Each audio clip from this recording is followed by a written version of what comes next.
তবে এটা কিন্তু আমি আমাদের ব্যর্থতা বলবো না, আমাদের প্র্যাকটিস বলবো, এটা আমাদের অভ্যাস। সেটা জি, আপনি আরেকটু ভাবেন, আমাদের মিডিয়াগুলো মালিক এখন কারা হয়ে গেছে, সেটা আমাদেরকে দেখতে হবে।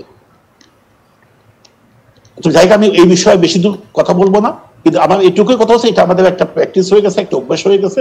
আমি মনে করি এটা লজ্জাজনক, এটা দুঃখজনক, এবং এগুলো অনুসন্ধানী সাংবাদিক সেরকমই হওয়া উচিত, এবং সেগুলো অনেক আগেই আসা উচিত ছিল। সেটাই তো বললাম যে একদিনে বেনজিরের জন্ম হয়নি, একদিনে আজিজের জন্ম হয়নি, একদিনে আজিমের জন্ম হয়নি, বা আরো যারা পিছনে আসেন বা এরকম অনেকের নাম আসতেছে বা যারা এই অবস্থায় আছে, তাদের দেখা যাবে যে আজকেও যাদের আমরা সংবর্ধনা দিচ্ছি, মঞ্চে বসাচ্ছি, সেলুট দিচ্ছি, কালকেও দেখা যাবে তাদের বিরুদ্ধে এগুলোই আসবে, তখন আমরা আবার সেইভাবে লিখবো। আমাদের রাষ্ট্রীয় ব্যবস্থাও এটার জন্য দায়ী, সামাজিক ব্যবস্থাও দায়ী। সবকিছু মিলে এখান থেকে আমাদের বের হওয়ার দরকার, কিন্তু সেখানে শুধু মিডিয়া চাইলেই বেরোতে পারবে না। এখানে কিন্তু পাশাপাশি আরো অনেকগুলো ডালপালা আছে, অনেকগুলো বিষয় আছে।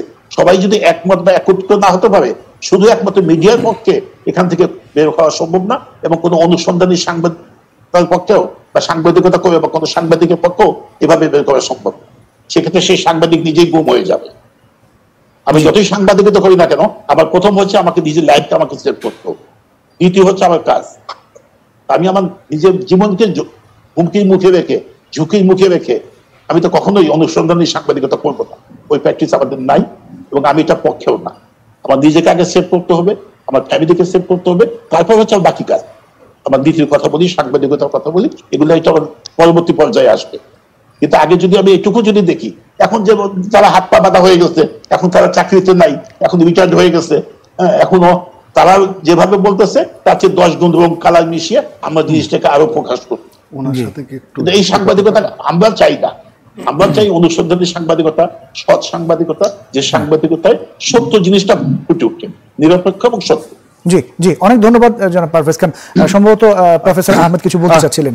পারভেজ খান যে বিষয়টা বলছিলেন, যে মালিকানার যে জায়গাটা, আমরা একাডেমিক ল্যাঙ্গুয়েজে একটা টার্ম ইউজ করি, মিডিয়া ইন্টারলকিং। যার মিডিয়ার ব্যবসা আছে তার অন্য ব্যবসা আছে, এবং সেই ব্যবসাগুলোর নাম আর বললাম না। জি, এখন এই ওনারশিপের জায়গাটা যদি আমরা চিন্তা করি, যে মিডিয়াটা হয়তো তার অন্য ব্যবসার জন্য অনেক সময় একটা টোল হিসেবে, একটা ওয়েপন হিসেবে ব্যবহার করা হচ্ছে, এবং সেটা যুগসূত্র দরই হয়তো অনেক সময় অন্য প্রফেশনের মানুষের সাথেও তার ব্যবসায়িক সম্পর্ক গড়ে ওঠে। এই সম্পর্কের টানাপোড়নটা তো একটা চ্যালেঞ্জ হয়ে দাঁড়ায়। যেমন আমরা দেখেছি যে এমপি যে হত্যা, এটার সাথে আমরা দেখেছি যে আখতারুজ্জামান শাহীনের দীর্ঘদিনের ব্যবসায়িক সম্পর্ক ছিল, এবং পরবর্তীতে এটা হয়তো একটা দ্বন্দ্বে রূপ নিয়েছে। আমরা এই সবগুলি তো দেখছি যে শুধু বাংলাদেশই নয়, এটি দেশের বাইরে ইন্টারন্যাশনাল গণমাধ্যমের ক্ষেত্রেও একই রকম অবস্থা।